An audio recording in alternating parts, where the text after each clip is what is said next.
In every man's life, there comes a moment when he is confronted with a difficult situation, a moment when his values and principles are tested, a moment when he must decide whether to stand by what he believes or to compromise his integrity.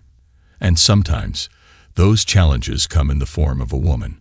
But what separates a real man from other men is his ability to correct people respectfully, especially when it comes to correcting a woman. Now, let me be clear. This isn't about controlling or manipulating women.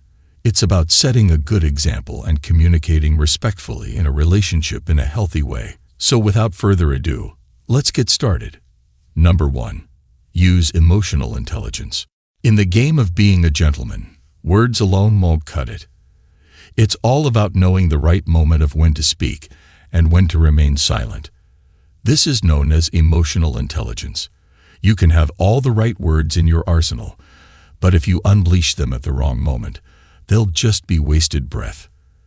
A real man isn't just someone who listens, but someone who can read a woman's emotional state like a book and adjusts his conversation accordingly. Before he starts to talk, he analyzes the situation carefully. If he senses that the woman is under stress or will likely escalate the situation, he will put off any tough conversations until she's in a more relaxed state. But even then, the tone and approach are crucial. The true gentleman has toned his communication skills to perfection. He knows how to listen, when to ask questions, and how to navigate situations. He understands that there are always two sides to every story, and he's willing to hear them both. It's not about being right. It's all about balance. Number 2. Address the action and not the person. When it comes to addressing women, it's important to make a clear distinction between the action and the person. As we all know, women are naturally emotional beings, so the words you use when correcting them can have a profound effect on their self-esteem and sense of self-worth. For instance, if your wife misplaces her car keys, instead of saying, "You are a careless woman," it's more effective to say, "That was a careless act." Similarly, if she sleeps too much, rather than saying, "You are a lazy pig," it's better to say, "Don't you think sleeping too long makes you lazy?" By separating the action from the person, you'll be able to demonstrate respect for your wife's feelings and retain her sense of self-worth. On the other hand, if you respond to her mistakes by using hurtful words like lazy slug or good-for-nothing woman, the negative impact can last long after the situation is resolved. Women are like gardens, and the words you plant in them will grow to bear fruit. By approaching her with respect, even when correcting her, you'll be seen as a man of integrity. She'll be more likely to pay attention to your words rather than feel the need to defend herself. Remember, the goal isn't to belittle or criticize her, but to guide and support her. Number 3. Correct her with facts.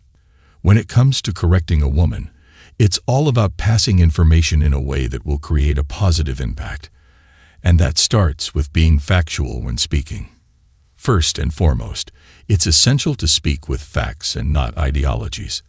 This means avoiding generalized statements like, "All women do this," or "Women are always like that." Instead, use specific examples to illustrate your point. Let me give you an example. Let's say you're in a relationship and your wife keeps texting and driving. You know it's dangerous, but she keeps doing it. Instead of getting angry and telling her that she's being irresponsible, use the facts. Tell her that texting and driving is 6 times more likely to cause an accident than driving under the influence of alcohol. That's a fact, and it's hard to argue with. When you use facts, you're not attacking the woman. You're not telling her that she's wrong or that she needs to change. You're simply presenting her with factual information that she may not have known before, and that can be powerful. But it's not just about the facts. It's also about the delivery.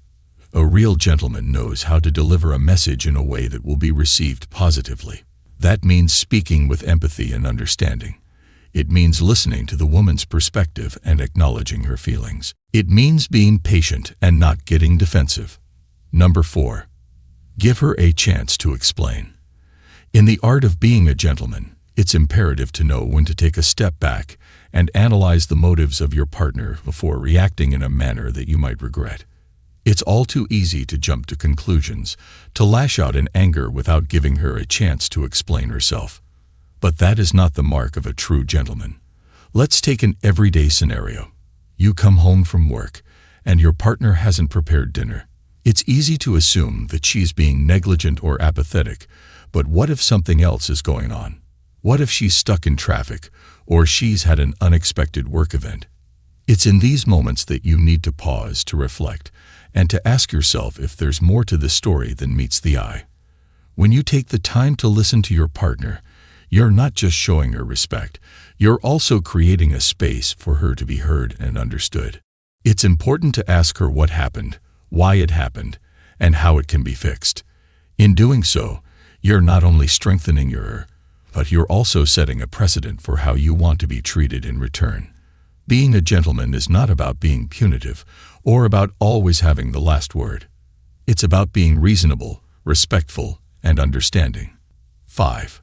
Always be in a position of power. As a gentleman, it's important to remember you are the leader in your home. And this means you are in a position of power. Real men know that in the face of a heated conversation, they must always uphold their authority in the home. See, a high-value man knows that he should never go down to the level of arguing with a woman. He knows that only children argue, and he's not about to act like a child. Instead, he keeps calm and composed. He knows that he's a man of integrity, and he's respected because he acts like it. Now, I know what you're thinking. But wait a minute, isn't it okay to stand up for yourself? Shouldn't you defend yourself when someone insults you? And the answer is yes, of course. But there's a difference between defending yourself and getting into an argument. A high-value man knows how to do it the right way. He doesn't let his emotions get the best of him. He doesn't let a woman's words affect him. He simply corrects her calmly and walks away. So, how does he do it? Well, first of all, he makes sure he's in a position of power.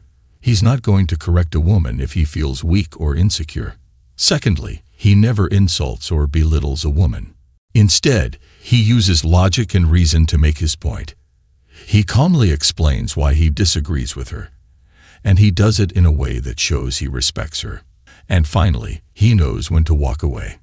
He doesn't waste his time arguing with someone who isn't willing to listen. He knows that his time is valuable. A good example of this can be seen in court. When you go to court, the judge naturally assumes a position of power. He knows that regardless of the disagreements in the court, he will never come down to argue with the defendants. This is what makes judges highly respected. Imagine a judge who loses his temper in court and starts arguing with the defendants. Such a judge will instantly lose respect and honor in the face of the courtroom. This same principle applies to a man. Even if you win an argument, you will lose significant respect in front of your wife. So, the next time you find yourself in an argument with your wife, take a moment to remind yourself of your position of power and stay clear of any heated dialogue. That's the mark of a gentleman. So there you have it. Thank you for watching. If you love our videos, please feel free to subscribe to our YouTube channel.